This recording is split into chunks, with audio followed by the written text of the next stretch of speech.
Snow pelted the windshield of my rental sedan as I wrestled with the twisting roads leading to my quiet home in a sustainable community in Oregon.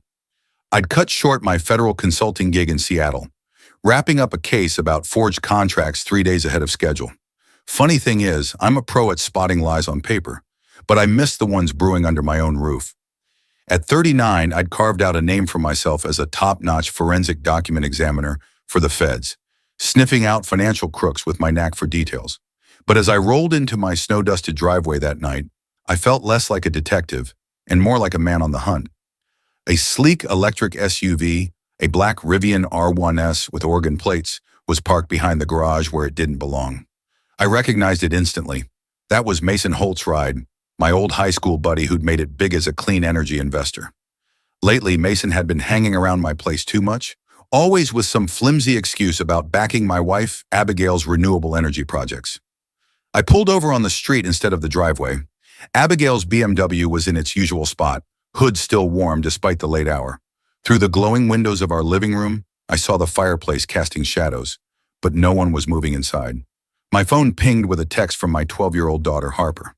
"Mom said you're not back till Sunday. Love you, Dad." I gave a bitter chuckle. Abigail, 35 and sharp as a tack, ran her green tech company with precision, always planning 10 steps ahead. But she'd slipped up this time. She didn't know about the security system I'd quietly installed around the house. Never told her a thing about it. With a few taps on my phone, I pulled up the camera feeds, my training kicking in like muscle memory. Kitchen, empty. Living room, clear. Our bedroom, nothing. Then I checked Harper's room, her haven filled with soccer trophies and star charts. There they were, Abigail and Mason, tangled up in my daughter's bed, betraying me in the worst way. The timestamp showed they'd been at it for over an hour. I shut the app, sat back in the cold car, and watched my breath cloud up. I'm 39, and this was the moment my old life went up in flames. I thought of Harper, probably dreaming at her friend's house, clueless that her world was about to crack open. I thought of my dad, a retired cop who taught me justice doesn't always come from a judge's gavel. Most of all, I thought of Abigail, charming and brilliant, preaching about saving the planet in her TED Talks while torching our family's foundation. I dialed a number I hadn't touched in 2 years. "Jasper Kane," came the sharp voice on the other end. "Jasper, it's me, Owen. I need you to kick off the shadow net." A beat of silence. "Owen, I thought you were out of that game for good." I stared at the house, knowing my wife and my so-called friend were inside, probably scheming their next step. "I was, but some fights find you." "Got it. ShadowNet's live. Who's the target?" "2 of them. I'll send you the details soon. And Jasper, this one's personal." "Understood. Good to have you back, Owen." I hung up, muttering to the empty car. "You just started a war, Abigail, and you don't know what I can do." I fired up the engine and headed to a motel in the heart of town, my mind already mapping out the next moves. Come morning, I'd start dismantling everything Abigail and Mason had built. But first I needed proof. Finding the truth in records? That's my specialty. For the next week, I played 2 roles. To Abigail, I was the loyal husband back from my trip, spinning tales of dull federal cases and red tape. To Jasper Kane, I was a client demanding a full digital takedown of 2 high-priority targets. Jasper and I went way back to my short stint in Army intelligence before I switched to civilian work, where I thrived on paper trails, signature analysis, and document verification. Jasper, though, lived in the digital shadows. Together, we were a force. Apart, we'd both climbed high in our own worlds. Now betrayal brought us back together. "Your wife's security is a joke," Jasper said during our encrypted video call. "She's using the same password for her personal email, work accounts, even her bank. It's Harper's birthday in reverse." My gut twisted. Even her password showed how little she cared. Harper's birthday, not our anniversary. "What else you got?" I asked. Jasper's fingers danced over his keyboard. "Offshore accounts in Italy and Germany. She's been siphoning money for 9 months, small transfers to dodge federal radar. Real calculated." "How much?" "500,000 so far. But here's the kicker. The transfers spike every time you're away on a consulting job. She's syncing her moves with your schedule." I leaned back in the motel chair. "She's been planning this for nearly a year." "It gets juicier," Jasper said. "I dug up encrypted chats between her and her sister, Fiona. Your sister-in-law's not just giving legal tips. She's helping Abigail gut you financially." "Fiona." I remembered a blurry night in college, years before Abigail, when Fiona and I crossed paths at a bar after a law school bash. We never talked about it, but it hung there like a ghost. "What's Fiona doing?" I asked. "Drafting papers. She's got custody documents claiming you're unhinged from your intelligence days, citing PTSD. They've lined up a shrink who specializes in cutting dads out of custody deals." My fist tightened. "They want Harper full-time with Abigail, me stuck with supervised visits." "There's more," Jasper said. "Travel plans. Abigail and Mason are eyeing a move to Germany. Mason's nonprofit got approved for an environmental policy project in Berlin. They're planning to take Harper and your money and run." I stood up and paced to the motel window, staring out at the snow blanketing the Oregon hills. Somewhere out there, my daughter Harper was going about her day, no clue her mom was plotting to rip her away from everything she knew. "Jasper, I need it all," I said into the phone. "Bank records, messages, travel itineraries, everything you can get your hands on." Jasper's voice crackled through. "Already working on it, Owen. But heads up, I found something else. Something ugly." My stomach tightened. "What is it?" "An audio clip from Abigail's phone, a chat with Mason from a few days ago. You need to hear this." Within minutes, the file hit my encrypted inbox. I plugged in my earbuds and pressed play. Abigail's voice came through, cold and cutting. "Ditching Owen's the easy part. The trick is acting like I still give a damn about his feelings. He's so eager to believe we're still one big happy family." Mason's chuckle followed. "What about Harper? She's crazy about her dad. She's 12. She'll get over it.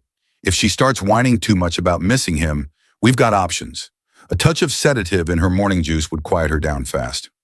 I yanked out the earbuds and hurled my phone across the room. The way Abigail so casually talked about drugging our daughter, my Harper, crossed every line I thought she'd never touch. My phone buzzed again, this time a text from Harper. "Dad, why's Mom always hiding stuff, like where she's been or who she's with?" I stared at her words, my heart sinking. "What do you mean, kiddo?" I typed back. "Like yesterday, she said she was at the store, but I saw her coming from Mason's place, smirking like she'd pulled one over." My 12-year-old was already catching Abigail's lies. I typed slowly. "Sometimes grown-ups make messy choices, Harper. But no matter what, I'm your dad, and I love you." "Love you too, Dad. You okay? You seem kind of down." I glanced around the dim motel room, my laptop glowing with Jasper's investigation files. My old life was crumbling, but something new was taking shape. Something that'd call on every trick I learned in intelligence and every contact I had in federal circles. "I'm going to be fine, kiddo," I replied. "Better than fine." I called Jasper back. "I need a sit down with my dad, and I want you to dig deeper into Mason's nonprofit. If they're bolting to Germany, they're leaving a trail. Track it down." "You sure about this, Owen?" Jasper asked. "Once we start unraveling this, there's no turning back." I thought of Harper's text, her question about her mom's lies, and Abigail's voice plotting to sedate my girl. "There's no going back, Jasper. They made that choice for me." My dad, Frank Wheeler, a retired cop still sharp at 64, met me at a diner just outside Salem. He sized me up across the scratched Formica table, stirring his coffee slow. "You've got that look, son," he said, "like you did after your first tour overseas. Something's shifted how you see the world." "Maybe it has," I said, sliding my tablet over. "What do you make of these bank records?" Dad slipped on his reading glasses and scrolled through Jasper's files. 30 years on the force taught him to spot patterns, and these painted a picture of cold, calculated betrayal. "Abigail's been at this longer than 9 months," he said after a long pause. "These early transfers started small, about 20 months back." He checked the dates again. "Right after Harper's tonsillectomy, when you were all in on taking care of her." Another piece clicked into place. "She used my focus on Harper to start skimming money," I said, my voice tight. "It's worse," Dad said, pointing at the screen. "These transfers line up with your consulting trips. But look here, payments to Mason's nonprofit tied to grant applications. I'd wager your name's on those forms." "I never signed anything for Mason," I said. Dad gave a grim nod. "Then we've got him on forgery. That's a federal offense, especially if he's using fake signatures to snag government funds." My phone pinged with a secure message from Jasper. "Found the grant forms," it read. "Mason forged your signature on 4 federal clean energy grants, totaling $1.5 million. Copies are in your secure folder." I looked at Dad. "Jasper's got proof. Mason used my credentials and faked my signature to steal grant money." Dad leaned back in the booth. "That's a hard time if he's convicted. This is the same Mason you used to build tree houses with when you were kids? The same one who's been sleeping with my wife in Harper's bedroom. Dad's face hardened. That's not just cheating, Owen. That's messing with a kid's safe space. Any family court judge would see that as abuse of the home environment. Speaking of judges, I know one. Judge Harlan. I helped him clear his cousin's name in a fraud case a few years back. He owes me. Dad nodded, his eyes steady. Harlan's a solid guy. He's in your debt for that case you cracked. But Owen, tread carefully. Revenge might feel good, but it can burn you too. My phone vibrated again. A call from Jasper. Owen, we've got trouble, he said, his voice tight. Abigail's moving faster. I caught messages between her and Fiona. They're filing custody papers next week, pushing an emergency order claiming you're unraveling mentally. Can they back that up? I asked, gripping the phone. They don't need to at first. They just need a judge to buy it long enough for temporary custody. By the time you fight it, Harper could be halfway to Germany. Time seemed to squeeze in around me. What's our move? We strike first, Jasper said. I've doctored some of Mason's financial records. Subtle tweaks that'll make their custody claims look like perjury when they present them in court. If they use those fakes, they're walking into multiple felonies. Dad, catching half the call, leaned in. What's the plan, son? I covered the phone. Jasper's setting a trap to catch them lying under oath with fake financials? Dad's brow furrowed. That's a gamble. If it flops, you could lose your credibility. And Harper. If I sit on my hands, I lose her anyway, I shot back. I uncovered the phone. Do it, Jasper. But I need a safety net. Can you get into Mason's phone? Already there, he said. And Owen, you're going to want to hear this. I found videos, recordings Mason made without Abigail knowing. One's got her laughing about your fertility struggles and making ugly remarks about Harper's counseling sessions. My vision went hot for a second. Abigail knew how much it gutted me when we couldn't conceive after 4 rounds of IVF. And Harper's therapy after she saw that hit and run last summer? Abigail mocked our girl's pain to amuse Mason. Send it all to the secure folder, I said, my voice low, and dig into Judge Harlan's schedule. I think we'll need him sooner than we planned. Dad watched me hang up. You're not just collecting evidence anymore, are you? You're gearing up to bury them. They threatened Harper, I said, used her bedroom for their affair, planned to drug her to keep her quiet, and laughed at her trauma. Some lines you don't cross. Dad's eyes flickered with a memory. I'd seen that look before, years ago when he took down the dealer who got my cousin hooked on pills. Some battles aren't about the law, they're about family. What do you need from me? He asked. Someone they don't know is watching. Old school evidence to back up Jasper's digital work. I'm on it, Dad said, but when this is done, make sure you're still the man Harper needs as her dad. My phone buzzed with a text from Judge Harlan. Heard through the grapevine you might be facing family court drama. Need advice? I owe you. I showed Dad the message. Harlan's already got wind of something. Small legal world in Oregon, Dad said. Word spreads quick when someone's filing custody papers against a federal contractor with clearance. I typed back to Harlan. Might need more than advice. Messy case with forged documents and federal crimes. His reply came fast. I'm on family court duty next week. If your case hits my desk, I'll allow one big move to expose the truth. Make it count. Dad let out a low whistle. Harlan just handed you a green light to torch their case in court. A familiar calm settled over me. The kind I used to feel before tough ops. The pieces were falling into place. Soon Abigail and Mason would find out they picked the wrong guy to betray, a guy who made a living exposing lies. The Crestwood Middle School talent show was Harper's favorite event. She'd been practicing Vivaldi's Spring on her violin for months, nailing every note with the focus she got from me. I sat in the auditorium's 4th row, watching her adjust her instrument backstage, trying to soak in every second of what might be our last normal moment. Abigail was 3 seats over, glowing in a sapphire dress, playing the perfect mom. She'd shown up with Mason, who parked himself in the back, claiming he wanted better angles for photos. I caught how they avoided eye contact, a slick move by practiced deceivers. Judge Harlan was across the aisle with his grandkids, giving me a quick nod when our gazes met. Dad was by the exit, his old cop instincts scanning the room for trouble. My phone held everything. Jasper's doctored financials, screenshots of Abigail and Mason's chats, and that gut-punch audio of Abigail mocking Harper's therapy.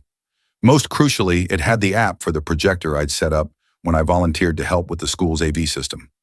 Harper started playing, her 12-year-old fingers dancing over the strings with grace that took my breath away. My heart broke and steeled itself at the same time.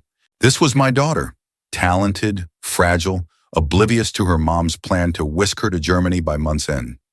As Harper hit the peak of her piece, I stood and headed for the stage. The crowd probably thought I was just a dad angling for a better shot. Abigail looked irritated but not suspicious. I climbed the stage steps as Harper wrapped up, the audience clapping warmly. She'd played like a dream. I stepped up to the mic, joining the applause for Harper's performance. "Thanks, folks," I said, my voice steady across the auditorium. "I'm Owen Wheeler, Harper's dad. Sorry to disrupt this great night, but I've got something urgent to say." The crowd hushed, all eyes on me. Abigail's face went white as a sheet. "I'm pulling Harper out of Crestwood Middle School, effective immediately," I went on. "I have to shield her from people who'd misuse a kid's bedroom for their own betrayals." The projector screen behind me lit up, showing a timestamp from my home security system. The image was clear enough to spot Abigail and Mason in Harper's room, carefully edited to keep things appropriate. Gasps spread through the audience. Parents shielded their kids' eyes while others reached for their phones. Judge Harlan leaned forward in his seat, his face a blank mask. Abigail jumped up. "Owen, you're losing it. This is the exact kind of erratic behavior we've been documenting for the custody filing." I cut her off. "The one your sister Fiona helped you draft, claiming I'm unhinged?" "Problem is, Abigail, I'm a pro at spotting fake documents, including the cooked financial records you're planning to use." The screen shifted to display bank records, highlighting Abigail's offshore transfers, followed by messages between her and Fiona, plotting my breakdown and their scheme to whisk Harper to Germany. Mason started toward the stage, but Dad stepped into the aisle, his old cop presence stopping him cold, like he'd done with countless perps over the years. Harper stood frozen at the stage's edge, her violin still in hand. Then she bolted, tears streaming, vanishing behind the curtains. "My daughter just saw her mom's betrayal shown to her whole school," I said into the mic. "She's learning the woman she trusted most planned to slip sedatives in her juice if she missed her dad too much." Fiona stood up in the back. "This is defamation. I'm calling the cops." I gave a tight smile. "Go for it. I bet they'd love to hear about your part in funneling money through bogus nonprofit accounts.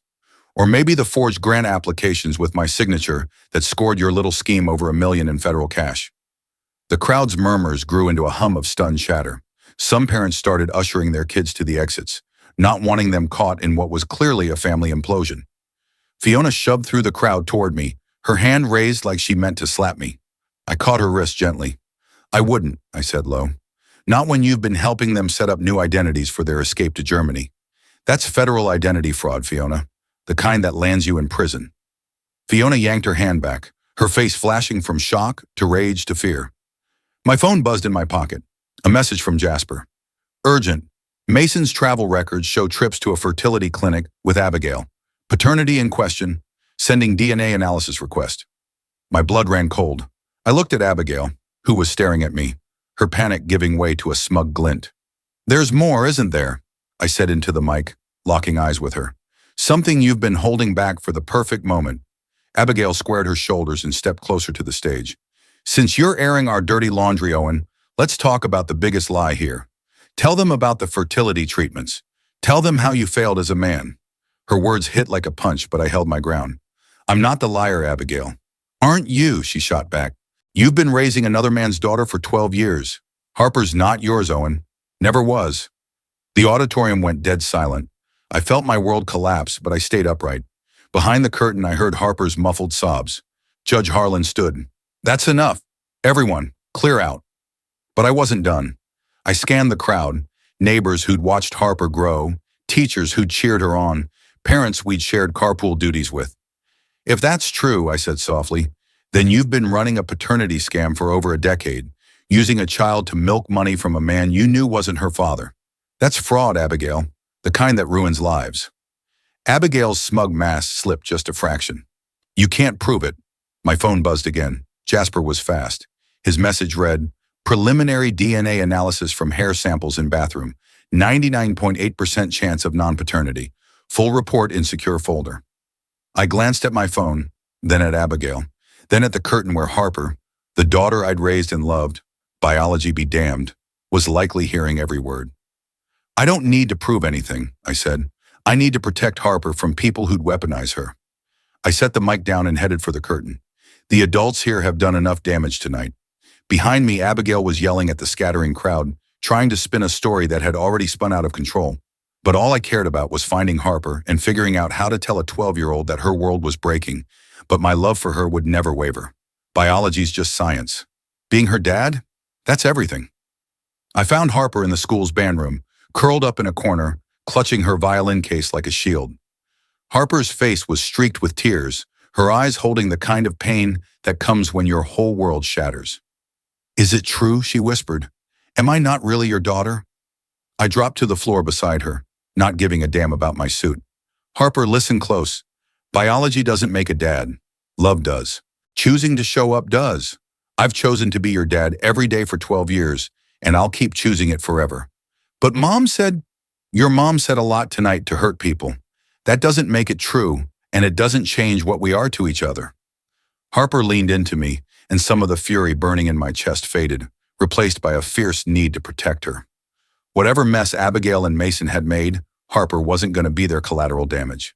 "Are we going to be okay?" she asked. "We're going to be better than okay," I promised. "It's going to get messy for a bit, though. Can you be strong for me?" "I've been strong," Harper said. "I knew something was off. I just didn't know it was this bad." My phone kept buzzing. Texts and calls from reporters in the audience, worried friends, and 4 missed calls from Jasper. I ignored them all and focused on my girl. "I'm taking you somewhere safe tonight, somewhere we can talk without anyone butting in." "What about Mom?" I paused. "Your mom's got some legal trouble coming, trouble she brought on herself with some real bad choices." We drove to Dad's place in silence, Harper clutching her violin case while I tried to wrap my head around the night's bombshells. My phone wouldn't quit vibrating. The story was already blowing up online, probably filmed by half the parents with their phones. By the time we pulled into Dad's driveway outside Salem, I had 19 missed calls from Abigail. Dad met us at the door, took one look at Harper's tear-streaked face, and flipped straight into grandpa mode. "Got hot cocoa ready," he said. "The kind with those tiny marshmallows you love." While Harper settled in the living room with Dad and his old photo albums, I stepped out to the back porch to deal with the flood of messages. Jasper called first.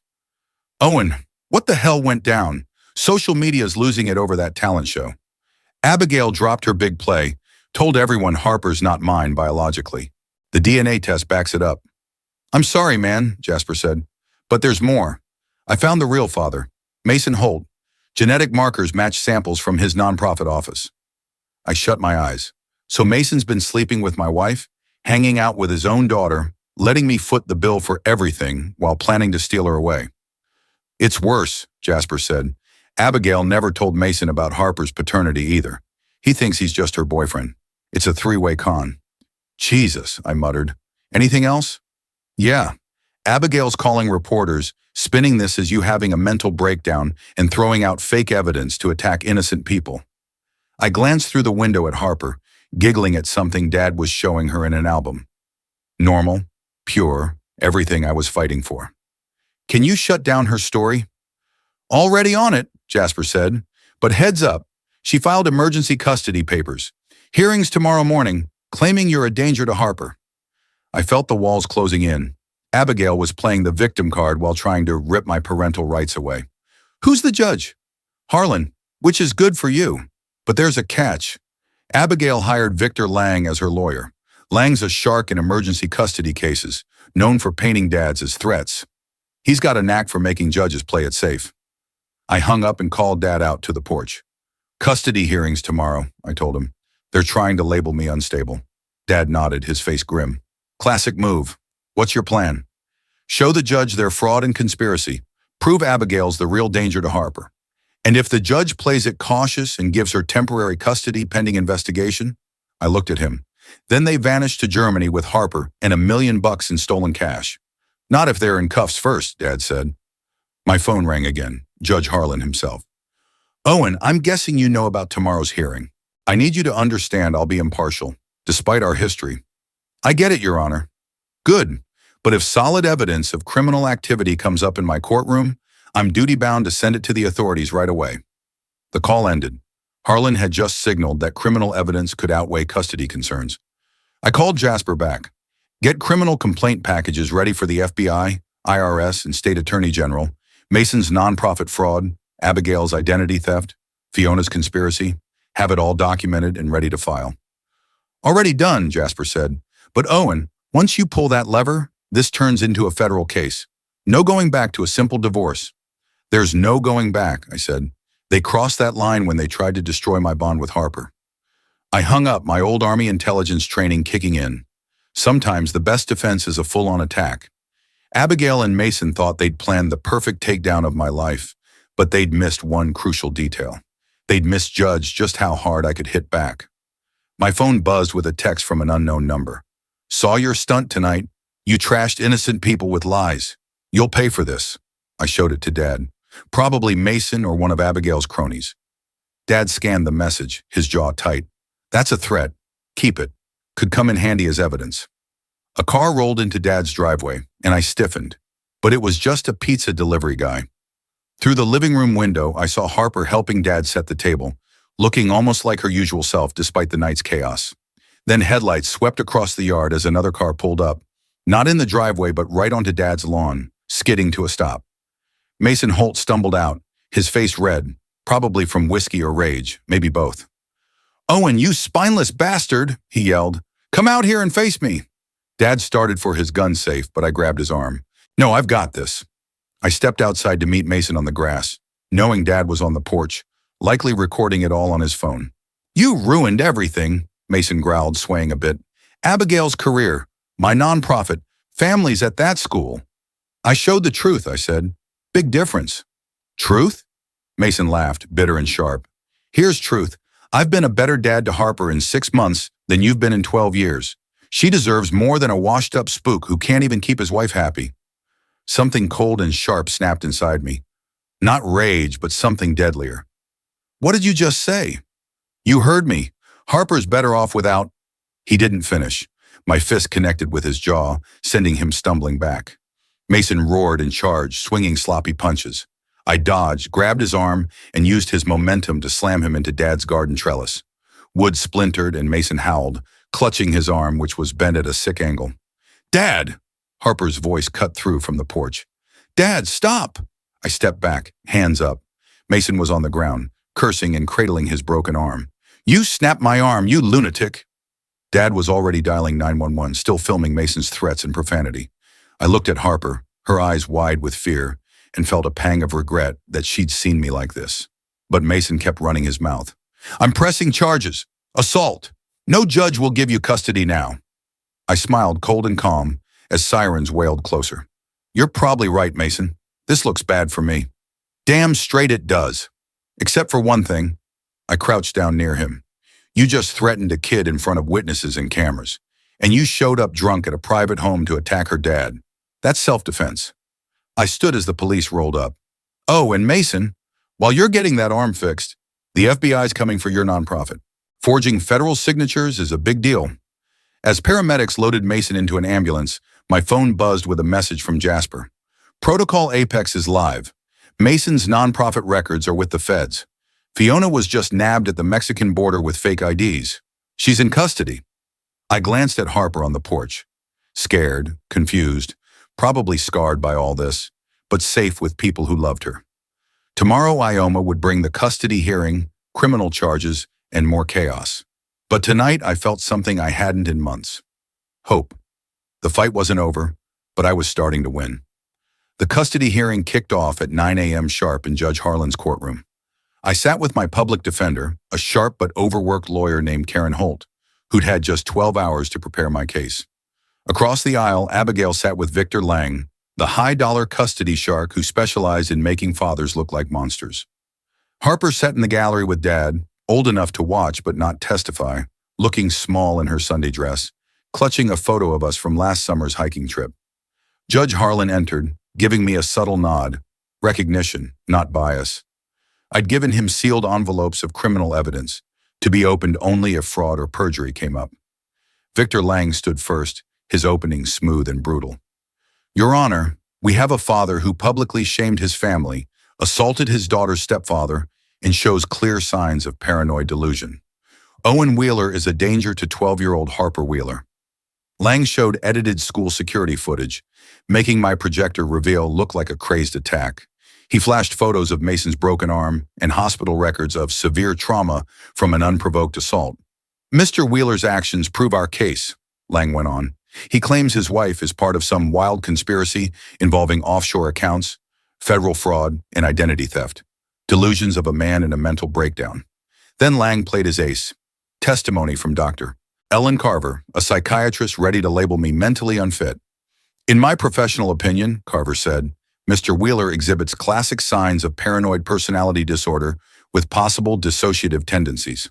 His Army intelligence days have wired him to see plots and dangers that aren't real, Dr. Carver testified. I watched Judge Harlan's face stay stone-cold neutral. My lawyer, Karen Holt, had put together a solid defense, but she was up against a slick narrative painting me as unhinged and violent. Then Abigail took the stand. She was a master act. Tears timed perfectly, voice cracking with worry, the image of a devoted mom shielding her kid from a dangerous dad. I never wanted it to come to this, Abigail said, her voice trembling. I tried to help Owen through his struggles, but his paranoia and aggression got so bad, I feared for Harper's safety. Victor Lang guided her through a story of my erratic behavior, my private calls with Jasper, my odd hours away, my deep dive into our family's finances. When he attacked Mason, who's been a steady presence for Harper, I knew I had to protect her, she said. She's been having nightmares about her dad's outburst. I felt the case slipping away. Everything Abigail said was true on the surface, but stripped of context. Yeah, I'd been secretive. I'd dug into our finances, and I'd broken Mason's arm. Then Karen stood for cross-examination. Mrs. Wheeler, you claim you're protecting your daughter, but isn't it true you and Mr. Holt planned to move to Germany with Harper without telling her father? We explored international opportunities, Abigail said coolly. And didn't you transfer over $500,000 to offshore accounts without your husband's knowledge? Victor Lang objected, but Judge Harlan let it stand. I handled our family's investments, Abigail replied. And isn't it true Mr. Holt forged Owen's signature on federal grant applications? I don't know anything about that, Abigail said.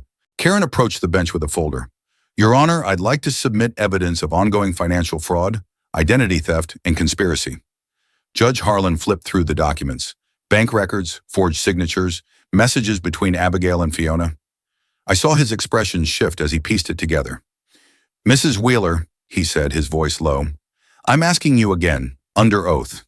Did you transfer marital assets to accounts in Italy and Germany without your husband's consent? Abigail glanced at Lang, who looked like he was realizing his client had fed him lies. Those transfers were for investments, she said. Investments that included setting up new identities for you and Harper in Germany? I saw Abigail's polished facade crack, revealing something sharp and calculating. I was protecting my daughter from a man spiraling out of control. Judge Harlan raised a hand. Mrs. Wheeler, stop. He opened one of the sealed envelopes I'd given him. I have messages here between you and your sister, plotting to label your husband mentally ill to secure full custody. I also have audio of you discussing sedating Harper to keep her quiet about your plans. The courtroom went dead quiet. Lang looked like he wanted to vanish. Furthermore, Judge Harlan said, I have evidence that Mr. Holt is Harper's biological father, and you've known this while letting Mr. Wheeler provide financial and emotional support under false pretenses for 12 years. Abigail's face drained of color. This isn't about domestic violence or mental instability, Judge Harlan said. This is about calculated fraud and conspiracy against a father who uncovered his family being stolen. He nodded to the gallery where FBI agents had slipped in during Abigail's testimony. Mrs. Wheeler, you're under arrest for conspiracy to commit fraud, identity theft, and filing false statements in court. Agents stepped forward with handcuffs. Abigail looked around, frantic, as her perfect plan crumbled. This is outrageous, she screamed as they cuffed her. I'm the victim. Owen's the dangerous one. Judge Harlan turned to me. Mr. Wheeler, temporary custody of Harper is granted to you pending the outcome of her mother's criminal charges. The court finds no evidence of mental instability or danger to the child. As Abigail was led away, she twisted back toward Harper in the gallery. Harper, don't let him turn you against me. I'm your mom. Harper stood, her 12-year-old voice ringing clear. You're not my mom. Moms don't lie about their kids, plan to drug them, or use their bedrooms for disgusting stuff with strangers. My heart broke and mended at once. Harper, biology or not, had chosen me. Lang was packing his briefcase, his reputation in tatters. Dr. Carver sat stunned, realizing she'd been a pawn in a criminal scheme. Outside the courthouse, reporters swarmed, shouting questions. I shielded Harper as we headed to Dad's car, but she stopped and faced the cameras. My dad's not crazy, she said firmly. He's the only one who told me the truth. That night, my phone buzzed with a text from an unknown number. Nice work. An old friend who respects your moves. I showed it to Jasper, who joined us for dinner at Dad's. A nod from the intelligence world, Jasper said. Your takedown's going to be a textbook case on dismantling a conspiracy. I looked at Harper, helping Dad with the dishes, laughing at one of his corny jokes. She seemed lighter, like the truth had lifted a weight she didn't know she carried. It's not done yet, I said. Mason's still out there, and Abigail's probably angling for a plea deal. Jasper grinned. About that, Mason got nabbed this morning. When the FBI tore through his nonprofit, they uncovered a money laundering scheme hiding behind eco-friendly charities, fronts for tax-dodging operations. He's staring down 20 years in federal prison. A weight lifted off my chest, and for the first time in months, I could breathe easy. My phone pinged with a news alert from a local Oregon outlet. Federal probe exposes multi-million-dollar fraud scheme masked as environmental nonprofits. The story was spreading beyond Salem, and Abigail's betrayal had cracked open a conspiracy big enough to hit national news. Dad? Harper appeared at my side. Are we going to be okay now? I wrapped an arm around her. We're going to be better than okay, kiddo. We're free. Abigail's trial turned into a media circus, dominating headlines for 3 weeks. Cable news ran round-the-clock coverage, and social media lit up with debates about infidelity and broken families. Depending on the channel, I was either a crusading hero or a vengeful lunatic. I didn't give a damn about the spin. My focus was Harper, who was meeting with a therapist twice a week to sort through the bombshell that her family was built on lies. The hardest part, Harper told her therapist in a session I sat in on, isn't that Mom lied. It's that she was going to take me away from the only real parent I've got. Dr. Laura Kim, no relation to Victor Lang as she made clear, helped Harper see that grown-up betrayals weren't her fault. Your dad's love for you doesn't depend on biology, Dr. Kim said. That's what makes a true parent. Meanwhile, Abigail's legal team was scrambling. After Victor Lang bailed, her new lawyer pushed for a plea deal to dodge the heaviest federal charges. I sat in the prosecutor's office with Assistant U.S. Attorney Diane Porter, going over the proposed agreement. She'll do 18 months in federal prison and pay back $500,000 in restitution, Diane explained. In return, she'll testify against Mason Holt and spill details on others tied to the nonprofit fraud. What about custody? I asked. She'll voluntarily give up her parental rights. With the evidence of emotional abuse and her plan to flee, no family court would grant her custody anyway. Relief hit me, mixed with a pang of sadness. Harper would be safe, but she'd lose her mom for good. What does Harper want? Her therapist says she wants the uncertainty gone, Diane said. She's terrified her mom could somehow get custody and drag her off. That night, I sat Harper down in our new apartment. We'd left the old house, too full of ghosts, and laid out the plea deal. If your mom takes this, she'll do 1.5 years in prison and give up her legal rights as your parent, I said carefully. It'd be just you and me for good. Harper sat in her favorite reading nook, clutching a book about constellations, quiet for a long time. Finally, she looked up. Do I have to see her again? Not if you don't want to. I don't, she said. She scares me now. Not because she's cruel, but because she's fake. Like everything about her was just a performance. My chest tightened. I'm sorry you had to find that out about your mom.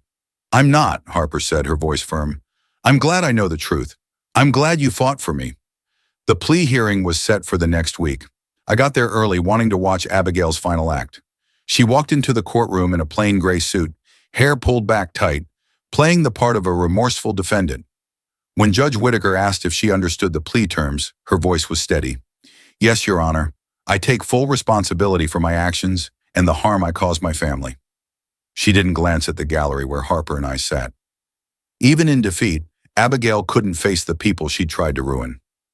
Mrs. Wheeler, Judge Whitaker said, do you understand that by accepting this plea, you're voluntarily giving up your parental rights to your daughter? For a split second, Abigail's composure wavered, betraying a flicker of something. Regret, maybe. I understand, Your Honor. And do you believe this is in your daughter's best interest? Her lawyer had prepped her, but she paused just long enough to show her true colors.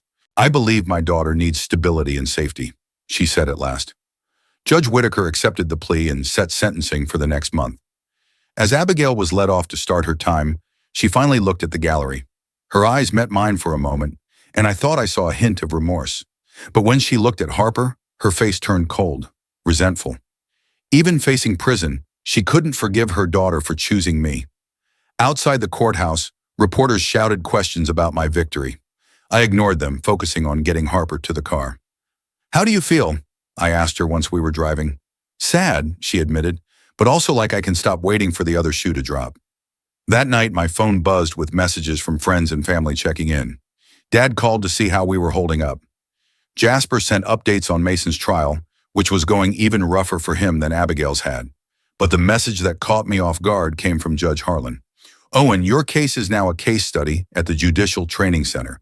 It's being taught as a model of how methodical evidence collection can expose complex family fraud. Well done." I showed the text to Harper, who was tackling algebra at the kitchen table. "You're famous," she said with a small grin. "We're famous," I corrected. This was a team effort.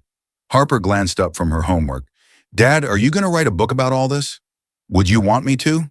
"Maybe," she said, "but only if you're honest about everything, even the parts where you don't look so great." I thought about the fight in Dad's yard, the public showdown at the talent show, the way I tore down people who used to be family. "Some parts of this story don't paint me as a hero, Harper." "Good," she said, her voice steady. "Heroes in books are dull. Real people who do what's right, even when it's tough. That's what matters." 3 weeks later, Abigail was sentenced to 18 months in federal prison.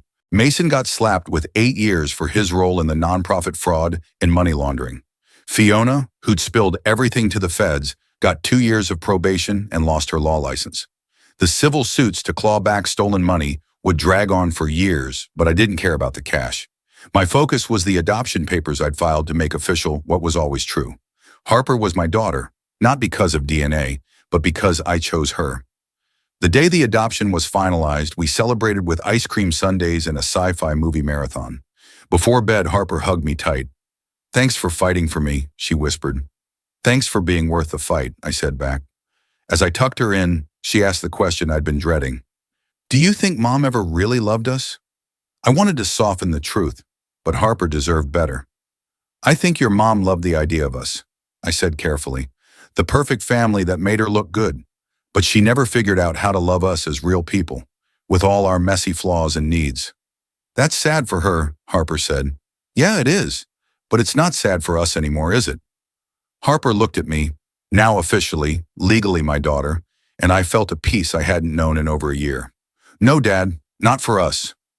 2 years later, Harper and I had built a new life, far from the old wounds and media glare of Oregon.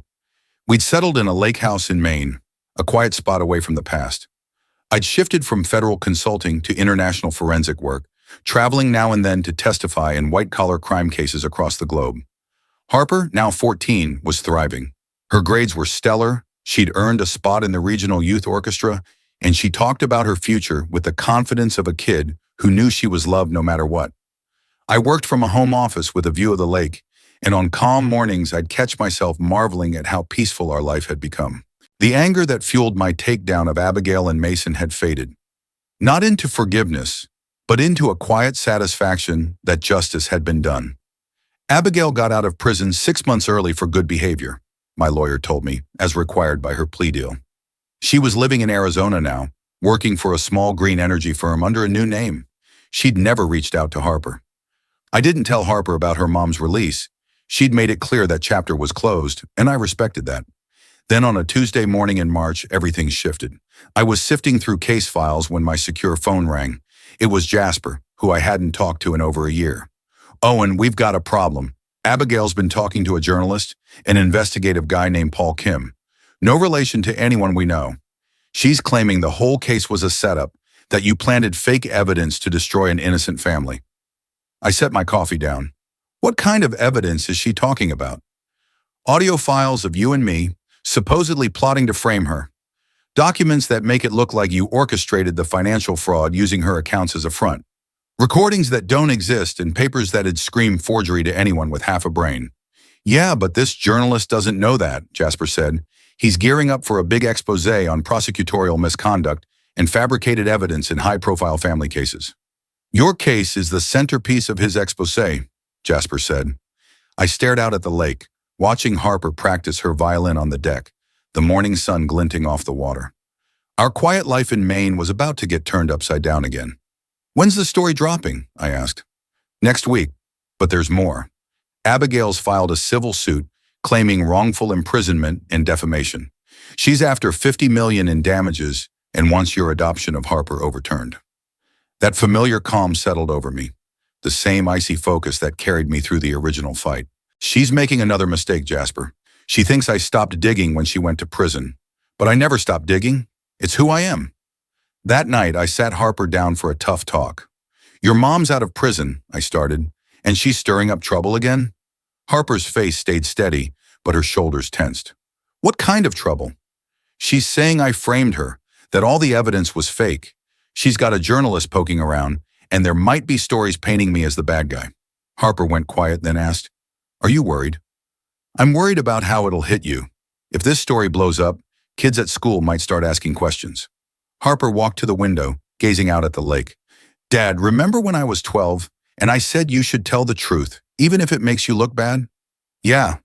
The truth is, Mom was stealing money, lying about everything, and planning to drag me off to Germany.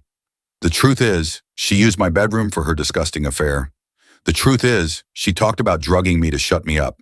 Harper turned to face me. The truth is, you saved me from her.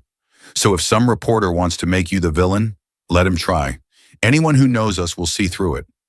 Pride and love surged through me for this incredible young woman who'd grown so much from the terrified 12-year-old hiding behind curtains at that talent show. There's one more thing, I said. She's trying to challenge the adoption, saying it should be undone. Harper's eyes flashed with anger. She gave up her rights. That was her choice.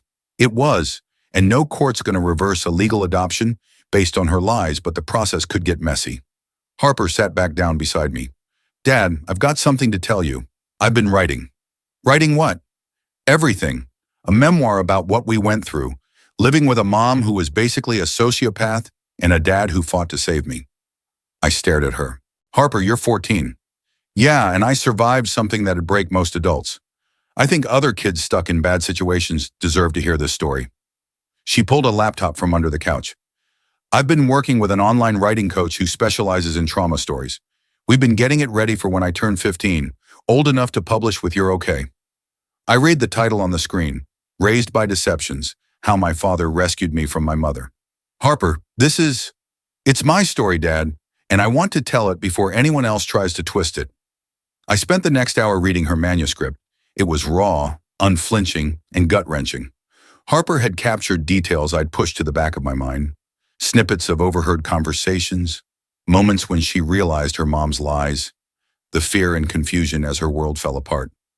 But more than that, she wrote about love, about what it meant to have a dad who put her safety above his own comfort, who fought for her even when it cost him everything. This is incredible, I said finally, and a little scary. Are you sure you want this kind of spotlight? I'm sure I want to own my story, Harper said. If Mom wants to play games with reporters, she should know I'm old enough to play back. The next morning I called Jasper. We're done playing defense, I said. What's the plan, he asked. Harper's written a book about everything that went down. It's powerful, really powerful. It'll shred any credibility Abigail's trying to scrape together with her new lies. You sure about putting Harper out there like that? Jasper said. I'm sure about letting Harper choose how to tell her story. She's not 12 anymore, Jasper. She's a young woman who survived a calculated betrayal and wants to help other kids going through the same. I glanced out at the lake, where Harper was reading in her favorite spot on the dock in Maine's morning sun. Abigail made one big mistake with this new scheme. What's that? She forgot that the person who suffered most from her actions is also the best witness against her, and that witness is old enough to speak up now. 3 days later, Paul Kim, the journalist, called me directly. His tone was neutral, but I could hear the uncertainty underneath. Mr. Wheeler, I've been digging into your case for a story on prosecutorial misconduct, but I got some new information that's thrown a wrench in my narrative. What kind of information? I asked. A manuscript from your daughter. It's incredibly detailed about what she went through during your custody fight. I smiled. Have you checked her facts? That's the thing, he said. Every detail I can verify backs up her account, not her mother's. Imagine that, I said. Mr. Wheeler, I'll be straight with you. Your ex-wife gave me audio recordings that supposedly show you plotting to frame her, but I had them checked by forensic audio experts. They're high-end fakes. That familiar satisfaction settled in my chest. Paul, let me ask you something. In all your digging, did you find anything at all, that contradicts the original case against Abigail? A long pause. No, sir, I didn't. Then I think you've got your answer about who's telling the truth. When Paul Kim's story finally dropped, it wasn't what Abigail had hoped for. The headline read, "How a federal investigator's daughter survived her mother's criminal scheme and found her voice." The piece included long excerpts from Harper's manuscript, backed by court documents and interviews with law enforcement from the original case. Kim had done his homework, and it showed Abigail's new claims were pure fiction. That same day, I got a call from a publisher contact. Owen, we need to talk about Harper's book. The excerpts in Kim's article are blowing up. We're talking bestseller potential. It's her call, of course, but this story's bigger than your family. It's about kids surviving parental manipulation, about truth beating lies, about real love versus performative love. This could help a lot of people.